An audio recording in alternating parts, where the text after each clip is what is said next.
Yo, what is up? You have found We Like the Blazers. I am your host, Ryan Witty Whitledge, and joining me from the future now is one Mr. Brandon Goldner. Brandon, how are you doing? From the future. In the year 2000. In the year 2000. Man, that was one of my favorite skits. Oh my God, that was great. Yep. Google's telling me it's reducing my noise. Fuck you, Google. That was one of my favorite skits from the old Conan, the actual Conan, when Conan was good. Man. Anyway, yeah, I'm doing good. I'm actually just kind of on the tail end of having COVID, which is a bummer. And my cat got a cat cold. So our cats came from the US to New Zealand. They were on a long journey, honestly. Like, they were in LA for 2 days. They were quarantined in Auckland for 10 days. So I have COVID. Czar has a cold.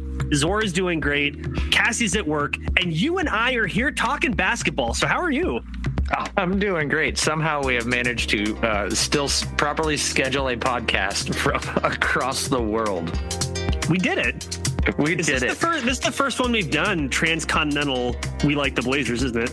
Yes, from across the date line. So for those that don't know, when I say from the future, it is currently at time of recording. It is 4 p.m. on Friday for Brandon, while it is 8 p.m. at night for me on Thursday. So it's actually not too bad. So basically, here it would be 4 hours behind, 1 day ahead, which is it's honestly not too hard to navigate. But yeah, we did it. We coordinated. The calendars worked. Yeah, modern day technology is glorious when I can just send you a calendar reminder and it automatically changes the date for us. So when we don't have to use our collective brain power, things work out better. Not bad. The less that we have to use our brains, the better, frankly. So where do you want to start? There's been a lot. I mean, we haven't recorded since the beginning of the season, right? So I'm not sure. We're both kind of going no notes, freeloading it, freeballing it. But yeah, Where do you want to start? So for me, I kind of want to start before we get into like the minutia of the Blazers stuff. Obviously now for you're having to catch games, they're starting at 3:00 in the afternoon. And I know you tend to be a little more of a night owl. Is this working out with your schedule a lot better? Are you liking it? Is it weird having like day basketball? They're all matinee games basically for you? It is working out for me. I actually really like being able to watch a Blazers game, and then after the game, you're like, well, almost time for dinner. Like, it's nice to not like have it, because that was the problem, is that it would honestly like run into dinner time for Cassie and I, and like the kind of post dinners when we both get to kind of chill out and, watch Netflix and stuff together. And she likes basketball, but not Blazers as much as I do. So frankly, this has worked out beautifully. I think I have watched more Blazers basketball minute for minute in these first 5 games than potentially any season in the last 4 or 5 years. So I'm digging it. Nice. Yeah, no, I was, when we last recorded, I think, let's see, what was it? Die Hard called me the most irrationally patient Blazers fan on the face of the earth. And you were very unsure about a lot of things. So we'll kind of bounce around these games. That's a very polite way of putting it. We'll kind of bounce around these games. We're not, if you want the quickest recap in the West, Mike Richmond's always got you covered on that stuff. You can go find back on his pods. But so, based off the initial concerns that you had after preseason and the stuff that you saw, how are you feeling about those concerns that you had now 5 games in with them sitting at 4-1? They're gone. The concerns are gone. And maybe not totally gone, but look, let's set the table. The Blazers are 4-1. They look nothing like they did during preseason. Damian Lillard clearly is back. And we can talk about his minor injury in a second. But my concerns were that the preseason, that they didn't look cohesive, that they did look sluggish. The defense didn't look like it was working. Ant and Dame didn't seem like they were playing together. And then flip the switch, the season actually starts, and all of a sudden it looks cohesive. It looks like they're playing with a different style than I've ever seen them play with their best players. Like some of what they're showing right now is a little similar to what they were looking like when they, had players when they were tanking last year. But just, I don't know. It honestly, man, it's an energy hit. This is the most interested and excited I've been watching the Blazers in the Damian Lillard era. It doesn't mean that it's like I think they're the best team, but they are so much more fun to watch. I mean, that's my kind of initial reaction, but what's yours? What do you think about it? Yeah, I mean, obviously, like, if we're going to step this, is like, I was so tuned out near the tail end of last season because even though it was all the young guys playing and whatnot, it wasn't fun basketball. Like, if I wanted to go watch that, I could go to a rec league, I could go check out some high school games, whatever. But yeah, so it is my interest level was peaked from, the immediate tip off. And one of the things that I know you were concerned about, and you had brought up before in our last recording was, can Billups coach? And that was a conversation that we had. And, through various reporting that's come out, since training camp ended, he realized that he needed to go back to the drawing board because, obviously he's one of the 75 greatest, players of all time, Hall of Famer, all that stuff. And those guys that are always so great at that, they talk about like how they see the game and how they process it mentally. And so Chauncey realized that the things he had been trying to teach in training camp was maybe just a little too in depth. It's like, a genius trying to explain to somebody, something that they don't fully grasp or whatnot. And he kind of had to break it down and realize that he needed to teach it in steps. Like, hey, here's this step. When the group kind of gets it, he'll move it up until it's kind of they're seeing the game how he has seen the game throughout his career. I likened it to, he was trying to teach geometry to a group of people that had not yet figured out algebra. So, you need those steps to build off. So I was very pleased to, when you heard that he had to go back to the drawing board, you're like, oh crap. All right. We're already doing this and it's only preseason and they're already scrapping all their stuff. This is not going to be good. Well, apparently it was fucking fantastic because they are playing a brand of basketball that is fun. It is fast. It is unpredictable. With what you're seeing on the defensive end, it's not just straight drop coverages, straight zones. He's literally every other possession mixing shit up. So no, I am 3,000% tuned in. Only thing I need to figure out is my gambling habits with him. So wait, what do you mean by that? Okay. So, what was it? Opening night, I threw out a Blazers money line in Anthony Simons 20 plus points parlay. Well, Ant failed on that. And so I was like, all right. And then I think game 2, I did not, or no, what was it? Then game 2, I didn't bet on Ant and I just took Blazers money line. And, Ant had a little bit better, had the much better showing in that game 2.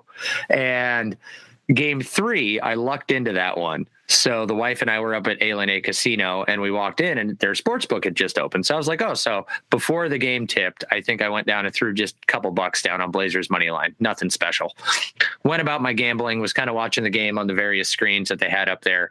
And then at the moment that the Blazers were down 8 with down 7 with like the 4.5 minutes left, I walked over to the kiosk. I was like, oh, I wonder what the live line is on it. And I caught it at plus 2,200. So I threw a couple shekels in there for the Blazers money line to win when they were at plus 2,200. So won a pretty penny off that.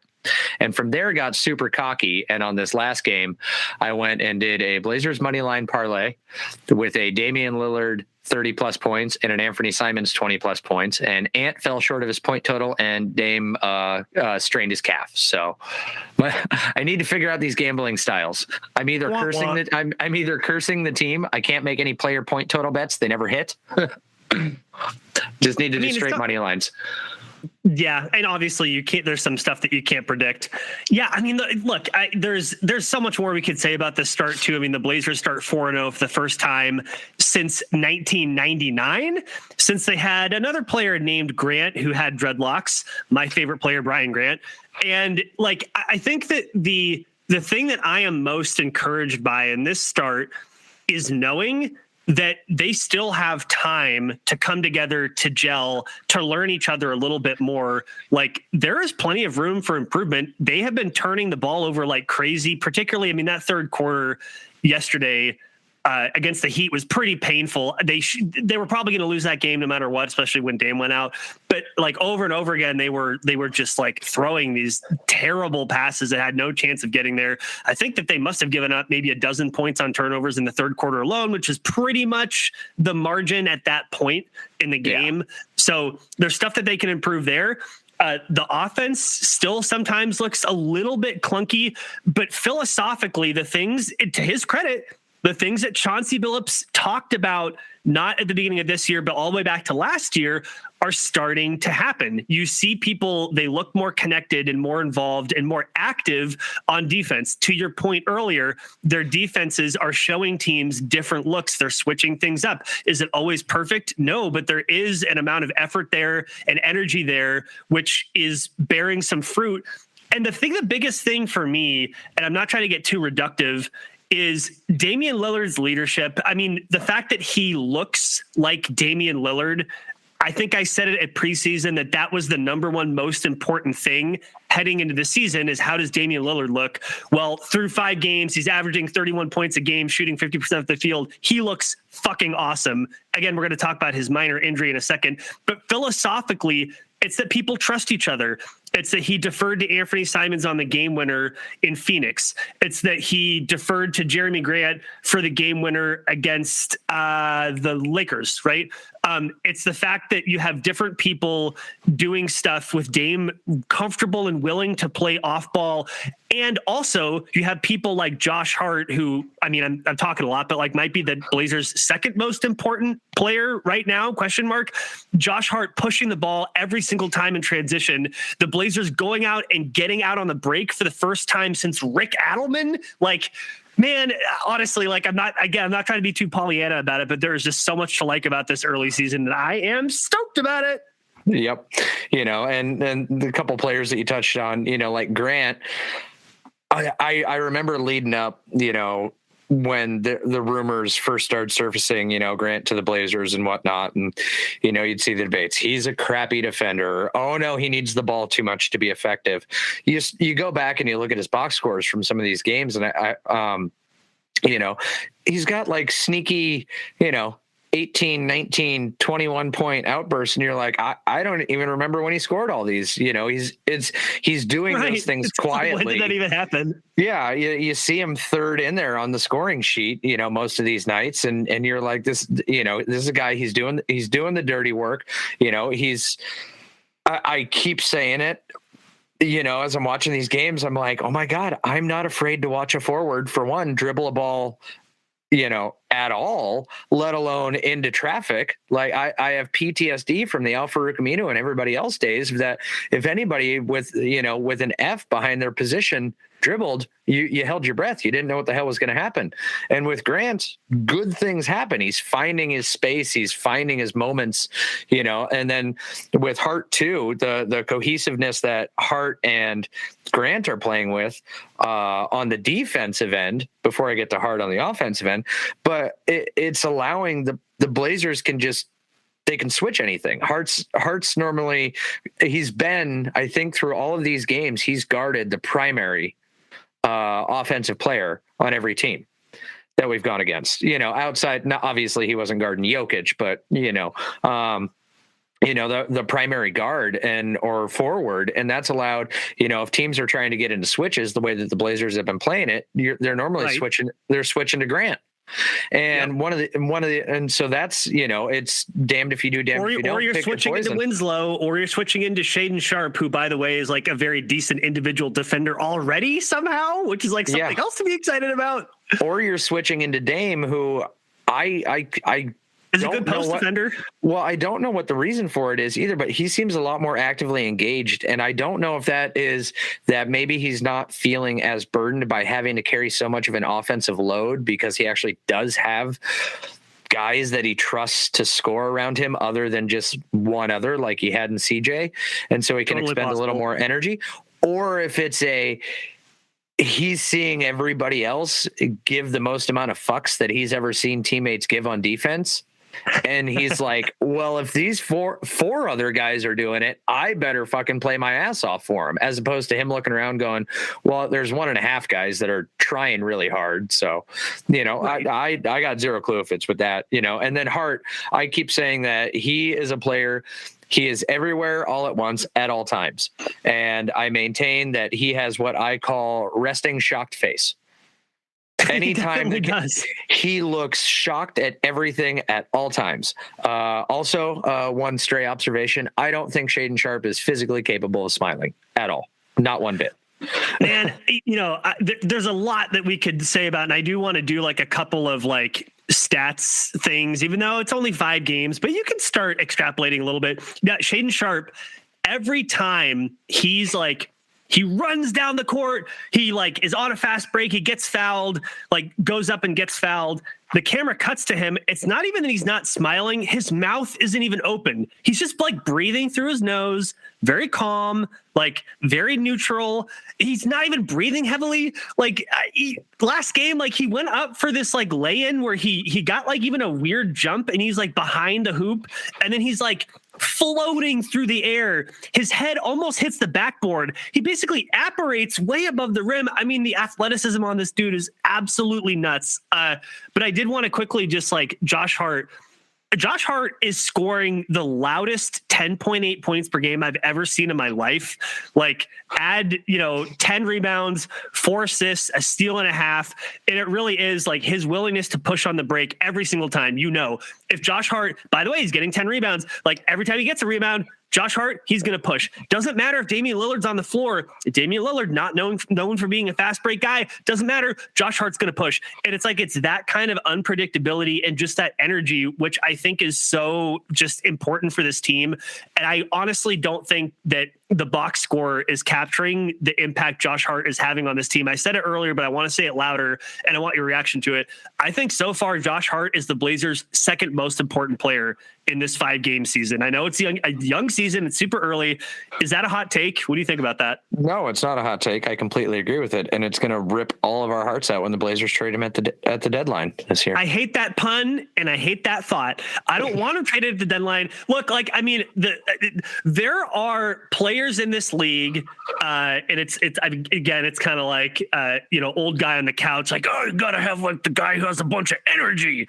But Josh Hart literally brings something to this team, which it needs desperately. And also, I'm excited to see what Gary Payton II does on defense, because I bet it's going to be pretty similar to the same way that like every time Josh Hart is like on the court, something's happening. You kind of have to watch it, that you can feel that the team is like buzzing and they got to move. Like, I think that Gary Payton II, when he's back in the lineup, is going to have that same impact on defense. Like, we have not even seen this Blazers team at their best yet. And yes, I know injuries always happen. It's not like they're going to be healthy the entire year, but they're going to get their full lineup back soon, knock on wood, hopefully, if no one else gets hurt.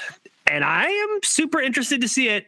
Like, I don't know, like there's just, man, honestly, I'm so glad that we get to record, because there's so much that I want to talk about and just so much that makes me happy. But yeah, I battle a lot. And it's fine too, because even if we're bouncing around or whatnot, and here's the peek behind the curtain for everybody is that, yeah, we've all watched the games. We're not going to sit here and we're not going to break down stats, but the whole of last year, I might a little bit. The whole of last year was just an absolute shit show. So it was so not fun. So let's just. Even if we're going to bounce around here, we're hoping that you guys, if I always maintain, if somehow you found this podcast, you're obviously a Blazers fan and you've obviously watched the games and you're obviously enjoying yourself too.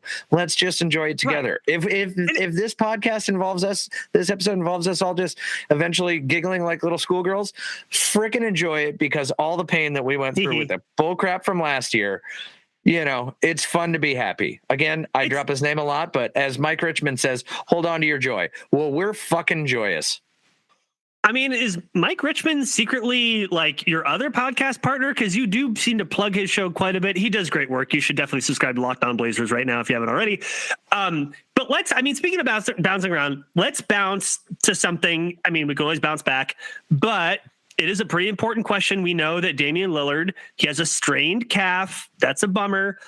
He's talked about it. He's not concerned about it. He said if it was a playoff game, he would have played. He also said something like it had been bothering him even since before that Miami Heat game, which I'm not really sure what to make of that, but whatever. And then Shams Charania comes out and says 1 to 2 weeks to be reevaluated, which, that's... And Blazers land immediately torpedoed itself and tried to walk off a cliff. Well, I mean, I don't know, like that when the moment it happened, I said, well, that's going to be at least a week. So, that's kind of what I figured it would be. But maybe, and so all to say, let's just assume that it's going to be fine. It's a minor injury. Like, I even have a hot take about, I think this might be good for the team, but I'll save it for a second. But the question does remain, and I think it's an interesting one, with Damian Lillard out of the lineup, who is it that you want to see inserted into the starting lineup? And Ryan, I have to tell you, I think that there is a single correct answer to this question, and I'm curious what your response is. Well, that's a very sharp observation from you, sir. Yes, sir! Yes, sir! Let's go! Dude, it has to be. It has to be. Well, it has to be Shaedon Sharpe.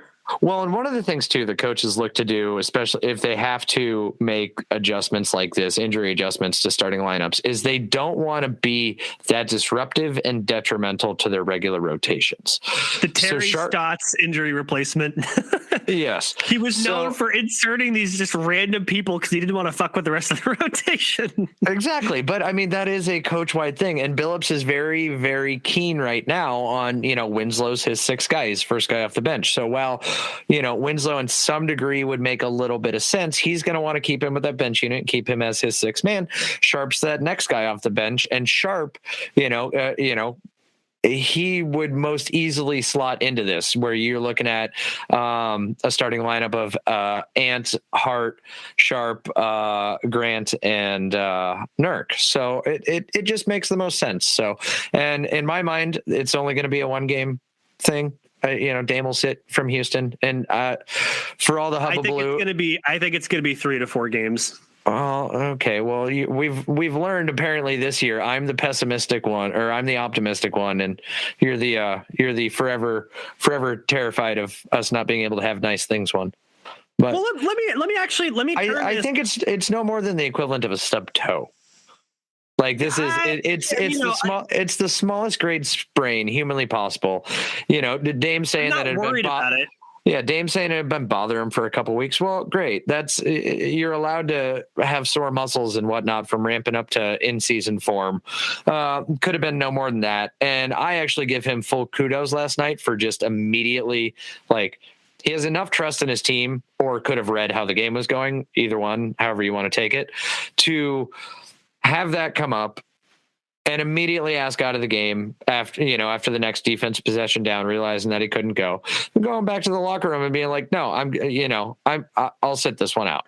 I feel in years past, even in game 5 of the season, you would have seen Dame think that he needed to be out there, that he needed to carry the team, that all this stress was on him, and would have went back out there and pushed it because he's got a high pain tolerance and he's used to playing through pain. So tip of the cap to him for just being like, nope, I'll sit out a week. I'll skip the Houston game, reevaluate.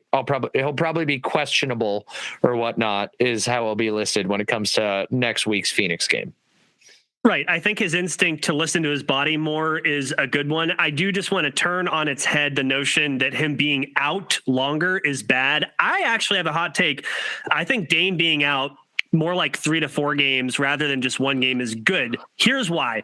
The Blazers come out in the early season. It's still early. Going to use that word early over and over again, but they are 4-1 and they blow away early expectations. You have the team playing together. They're playing together on offense, playing together on defense. The whole MO so far this early season has been, connectivity, sharing the ball, letting other players do stuff. I think Dame showing that he's structurally healthy, having the best season he's had in many years. I think that remains. This is a minor injury, no big deal. And so then, okay, Dame, go get some rest. Other players, let's show what you got. You have players who are hungry, who want to prove what they can offer to the NBA. This is a perfect time to do that. You've already banked some wins that maybe some people didn't think that you were going to get. And back to our original point, by the way, this does open up some runway for Shaedon Sharpe, who this season, I am getting over my skis. I'm getting ahead of myself. I'm going to be exaggerating. I'm going way over positive. Shaedon Sharpe will be an all-NBA player at some point in his career, period. He will be. He's too athletic. He's too intuitive. The game is already slowed down for this guy who didn't play one lick of college ball. His shooting looks phenomenal. Like, his shooting looks better than even, very pure, even better than the stats show. And by the way, again, speaking of Josh Hart scoring some of the loudest 10 points per game you've ever seen, I think Shaedon Sharpe scoring some of the loudest 8.4 points you've ever seen on 47% shooting, 50% from deep, an effective field goal percentage of 57%. That's very nearly leading the team. And yes, I know he's only playing 16 minutes a game, but he is putting up 6.5 shots. That's not nothing. He's already inserted himself into Chauncey Billups' rotation.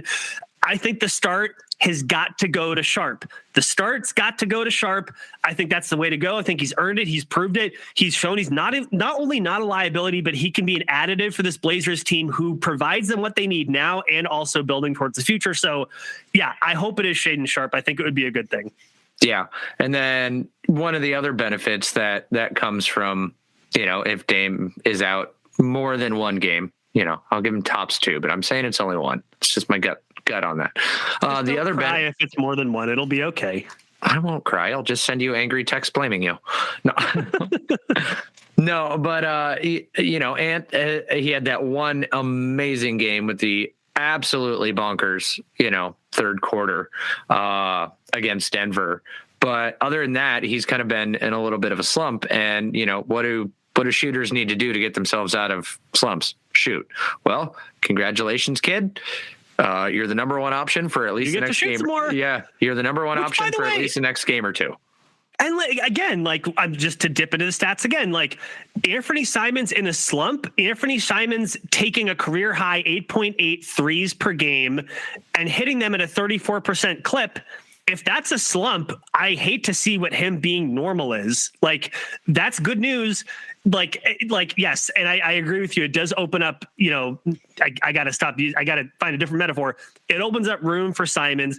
It opens up room for Shaedon Sharpe. It does also, I would say, I think it gives players like Jeremy Grant, he did. I think that him and Dame talked last year, had a tacit players only agreement that he wouldn't mind being traded to the Blazers. And I do think that he gave something up role wise from what he was doing in Detroit to come to Portland. And so maybe Jeremy Grant getting some more shots wouldn't be the worst thing. Maybe Yusuf Nurkic getting a couple more shots wouldn't be the worst thing. That'll be the worst thing. For his attitude. I mean, and Nurkic has had a bizarre year. There are times that he is totally indispensable. And then there are times that I don't know what's happening. But the point being, my hot take is that this minor injury to Damian Lillard is actually really well timed, and it's going to end up being a good thing. That's my hot take. Yeah, no, I agree. I mean, it is well timed because, especially if you want to talk about, the expectation aspect or whatnot, because again, coming into this, like I said on our previous recording, I was trusting the organization when they had said, we're not counting success based off wins and losses. We're counting our success based on, implementation of Billups' system and connectivity. Well, it appears it's been implemented extremely well. Connectivity seems absolutely solid right now. And, it led to some winning and more winning than people originally thought. So if Dame is out for a game or 2 or 3 and they drop, two out of the next 3 or something, if he's out that long, what does that do? Well, it puts Blazers right back down to what everybody's original expectations were. Right. So, yeah, no, totally. You just get to start. You got to start hot and build off that again when he comes back. Yeah, I mean, I don't have their schedule in front of me. They have that game against Houston, and then why don't I have the schedule right in front of me as I'm stalling for time? Then they play Memphis, and then they play the Suns twice, and then they play the Heat again. I mean, this is kind of a rough stretch for them, right? Like, especially without their best player, like they could definitely drop a decent handful of those games. But I mean, my hope is that, especially if Gary Payton II comes back and you're opening up some room for Anthony Simons, and I do think that Jeremy Grant has more capacity too, that you can weather this storm. And I'm not saying it's going to be like a Memphis situation last year where they went some ridiculous number of games without Ja Morant. And what were they, like 29-4, something insane, like that's not going to happen. Okay, let's just put that to bed. But I mean, I wouldn't mind them continuing to be very competitive, and like I don't expect them to be like a sub 500 team without Dame, which is just something I would not have said at the preseason. But yeah. I mean, really quick though, like taking a look at just like offensive rating and defensive rating. And I know that they're not end all be alls. I know it's early, but do we have to say it? Do we have to say it? Everybody else is saying it. I think we have to say it. Small sample size. Small sample size theater. I'm pulling this from Basketball Reference. I do want to report that last year, the very trail end of COVID, at least I've recovered, thank God. But you just get all phlegmy and coffee and it's not super fun. But if we're looking at last year, which maybe that's not the year to look at. Maybe we should look at the year before. This is just absolutely riveting radio right now. The year before, the Blazers, according to Basketball Reference, were in fact third in offensive rating and 28th in defensive rating, right? So when the Blazers were healthy and they were kind of like a middling team, they were third in offensive rating and 28th in defensive rating out of 30 teams. Now, this year, again, small sample size, they find themselves 11th in offensive rating and 15th in defensive rating. That's what we had been saying all year, is that as long as they could be like a middling defense, they could be okay. And again, I will repeat, Gary Payton II, I mean, he is the NBA's best perimeter defender. He was playing meaningful minutes in the finals for a championship team. Their defense could potentially get better. And I hate to say it this way, but like maybe, especially with Damian Lillard out of the lineup, ? But let me ask you this. The Blazers 15th in defensive rating. How does that feel to you if the Blazers have a successful season? Is that like where you expect them to end up, or do you expect them to end up on either end of that? I think they could end up a top 10. One of the funny things too is, again, and it ties into that, it ties into the small, just based off what I've seen, but it's one of the funny things that ties into that small sample sizes. So you said they're currently 11th in offensive rating. Why did I just lose that? Yes. Again, 11th. Okay. So before the loss to the Heat, they were 5th in offensive rating. And then before that loss, they were sample size. They were 10th in defensive rating. So you were looking at a top 5 offense, top 10 defense. So again, one game swings it that much. I would actually, and to be fair, I would say that actually brings probably those stats closer to sustainable, even with that one game, which again, it's a small sample. It's 5 games, right? Like each game is going to have a ton of importance. But like, I guess more of my point is that rather than you have your offense way up here and your defense way down there, it seems like they're both kind of pretty good, which is great. And that is a difference from Blazers teams in the past. Yeah, I could see them lying somewhere around where if they end up with, like a 6th or 7th, in offensive rating somewhere at the end of the year, and 8th or 9th somewhere in a top 10 defense. And that may seem extremely optimistic, but a lot of stuff that you're seeing with the offense, their offense is generating really good looks, and when they're not turning the ball over. But that goes back to some of that connectivity, getting used to playing together. You're seeing a lot of passes that are going right in front of guys. Guys are making cuts when somebody thought they were going to stay there. That crap will get itself fixed out. But everything else with their offense, they're getting good looks, not necessarily always hitting all of them. So obviously shots will start to fall.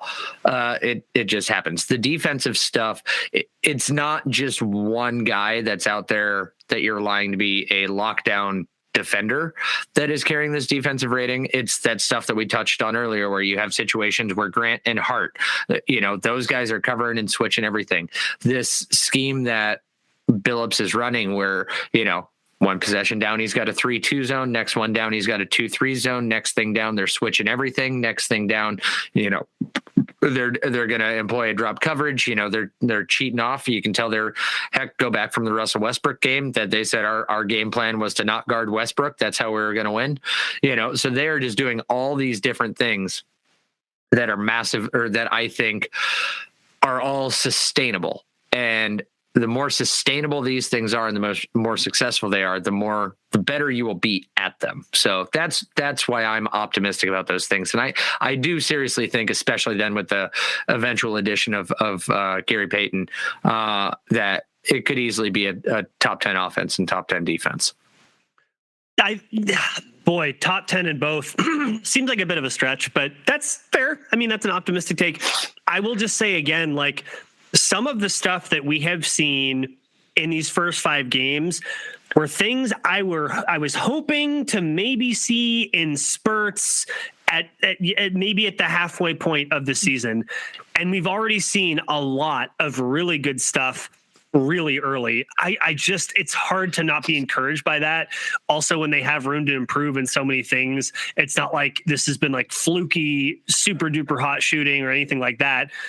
Maybe Damian Lillard aside, I mean, he's been just unreal. But yeah, I am as encouraged from these first 5 games as I could possibly be. I think it's hard for me to imagine being any more encouraged. There are even different ways that they could be 4-1 where it would kind of feel rickety or weird. It doesn't feel rickety or weird. The Blazers legitimately look like a good team. And I don't know what else you want to hit on before we bounce, but I did want to ask, this 5-game sample size, does this have you reevaluating where you thought the Blazers were going to end the season? No, I'm sticking firm with it. Can you repeat what you thought was going to happen? I believe that they will possibly they'll be a play-in team, and I'm giving them about 43 to 45 wins. Okay, this is funny. So now we're going to flip roles here, and I'm going to be the optimist. I do feel differently now. I feel differently. I've seen so much on both ends of the floor, especially, again, the biggest question is, does Damian Lillard look right? He looks right. Question answered. So if we don't have to worry about that, then you get to worry about more fun things. By the way, Shaedon Sharpe looks ahead of the curve. That's really helpful. The Blazers have already been looking like a really good, well-connected team without, again, the best perimeter defender in the NBA, who is going to be suiting up soon. So I got to tell you, Ryan, I'm changing. I am changing my prediction. Ooh. I believe what I said. I think I said something to the tune of 8, 9, 10 play-in. I think I said something to the tune of 41, 42 games. I firmly believe that this is a playoff team now. I think this team looks more like a 5-6 team. And I think this team looks more like a 47, 48, 49 win team at this point. And also the ceiling on this team has now gone way up. I will give you that. My ceiling on this is massively raised, but my floor level expectations are not moving with, I just got a bigger room. Fine. I think it expanded in both directions. I guess no, I think it just shifted up. I think the floor got raised too. I really do. I think the disaster potential here is, with Damian Lillard looking the way he does and leaving everything else aside, that really, really matters. And then you have the fact that they, again, credit to Chauncey Billups. And this is probably, hopefully it is a season of me recanting many things I said about Chauncey Billups as a coach, but they appear to be playing the type and style of basketball that he wanted to play. And also credit to Chauncey Billups. You can see that the Blazers, their best players, are playing the way that makes them most comfortable most of the time. I don't think that's something we saw early last season. And I do think that's a credit to Chauncey Billups being flexible. So for me, the floor and the ceiling have both been raised. I do think this is a playoff team now. I think that they especially with like other teams like the Lakers just completely shitting the bed, it does give you more room, more wiggle room there in kind of the bottom of the playoff picture. So that assumes that you thought that the Lakers were a playoff team. That I wasn't buying their crap. That's true. That's a good point. So, okay. The one thing I want to touch on real quick, because we've mentioned his name 10, 15 times now. How do you imagine the integration of Gary Payton in this lineup going? Because as we're sitting here and we're like, oh my gosh, Shaedon Sharpe, we weren't expecting him to get this many minutes, and he's just absolutely killing it. Nas has shown just marked improvement and flashes of greatness. Justice Winslow has been doing absolutely fantastic. It's pretty much like the only position that you look at and you're like, oh, well, we could probably switch some things around. We're not putting Gary Payton in at center. So how do you imagine him going? Do you think he's going to wholesale take a spot from somebody, or do you think that it's going to be simple enough to kind of steal 2 to 3 minutes from the various 10 guys that Billups has been playing? I say let's get weird, and we saw Gary Payton starting center, not starting at center, but we saw Gary Payton credibly guard centers last year. Doesn't mean that he was like the best post defender. He wasn't, but credibly guarding people like Nikola Jokic. So I guess my thought is, yeah, you can take minutes from Nurk if he continues to play the way he's playing. You can go ultra small ball. You can take minutes from Drew Eubanks, for example. You can take maybe some minutes from Justice Winslow. And from that, you can then cobble together lineups where maybe there is no traditional center. Okay. Maybe you do have people who can credibly keep up their end of the bargain in the post. That's what you're doing. I would be super, super interested to see that. And I do think that you could get some very bizarre lineups, right? It would look kind of weird. I'm not going to lie. It would be what you have, Gary Payton is out there with Dame and Simons and Jeremy Grant and I guess Josh Hart. That's very, very, very small, but why not get weird with it? So I don't know. I think for me, I think it's cobbling together minutes from different people. I don't think anyone's going to get iced out because, to your point, there's no one positionally that you can just kind of sub him out for at this point. Yeah. What I imagine, and I'm fingers crossed, I'm going to be as giddy as the freaking cat on catnip. I didn't want to use schoolgirl again, but an end of game lineup where the Blazers need to absolutely get a stop to preserve a win, and seeing a lineup with Dame, Hart, Winslow, Grant, and Gary Payton out there. That is there. You will not score on us lineup. You will not do anything to us lineup. We will own you. Yeah. And you know who else has looked really, really good in individual defense, if not team defense? Shaedon Sharpe, who can move incredibly quickly. He can navigate through screens and apply pressure. I was watching him really closely yesterday against the Heat. And even though there were some shots that the Heat were able to make over him, he fought through multiple sets of screens and they had absolutely no daylight whatsoever. And we're talking about a 19-year-old who, again, didn't even play college. This is his first NBA experience. And he looks like a credible individual defender. And I would not be ultra surprised to see Shaedon Sharpe kind of edging his way further and further into the rotation. And again, that's why I am kind of excited for Dame being out. Does create opportunity for people just like him. And I'm hopeful that Chauncey Billups not only starts Sharpe, but gives him more minutes. It would just be I think he has already proven that you can throw 28 or 30 minutes at him and your team will not suffer. I think he's already proven that, which is a very, very high bar to clear. And he's cleared it. And that's very impressive and very fucking cool. Yeah, it's really freaking fun to watch him too. He's got this thing right now where he, because of how smooth and how quick he can get his shot off, he is really good at he will bait defenders into chasing him out onto the 3-point line. And at the very last minute, humanly possible, like you think you're like, oh God, please don't shoot it because that thing's going to get blocked. He has this fun little sidestep dribble. And it just looks like pure gold. And I think I've only seen him like miss one of them, but he will bait a defender in for that very last minute. And I think part of it too is then the one that I saw him miss, he ended up chasing down his own rebound and putting it back in for a lay-in.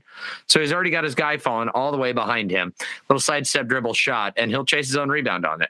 Besides that, his footwork is just, it's so clean, so advanced. But all right, we can wax poetic about all the things that we love, and we're mad that Dame's hurt, but hopeful that it'll lead to better developments for everybody else.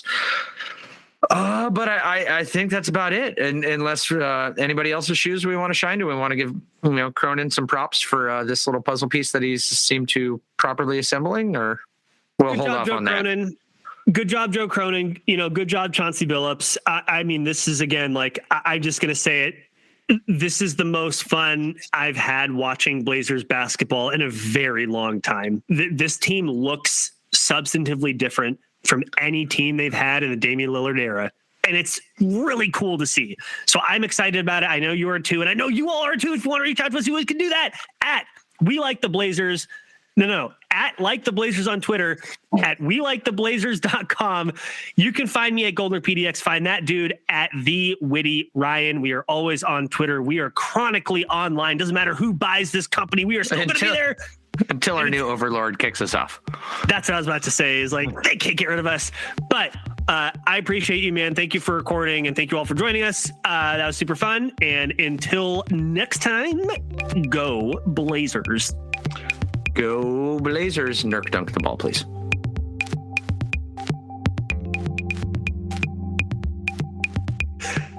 What the fuck is wrong with Nurk? I was just looking at his I don't even want to know what his percentage is at the rim. Percentage from 0 to 3 feet. I'm going to guess 28. It's so low, man. Is it 28 or do I need to go lower? Where did it go? Maybe I'll leave this all in here. Where did it go? I had it. It is from 0 to 3 feet. No, it's better than that, but it's a career low 48%, which again, from 0 to 3 feet is totally for a 7-foot human being as big as he is.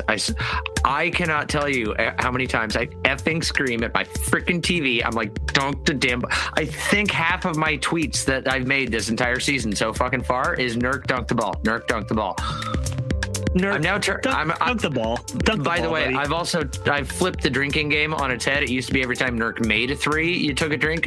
No, if Nurk makes a 3, you finish your drink. It's now if Nurk takes a 3, you take a drink. And my God, if I ever move the rules to if Nurk does an underhanded layup, take a drink, we're all going to be on our ass about like a quarter and a half into the game.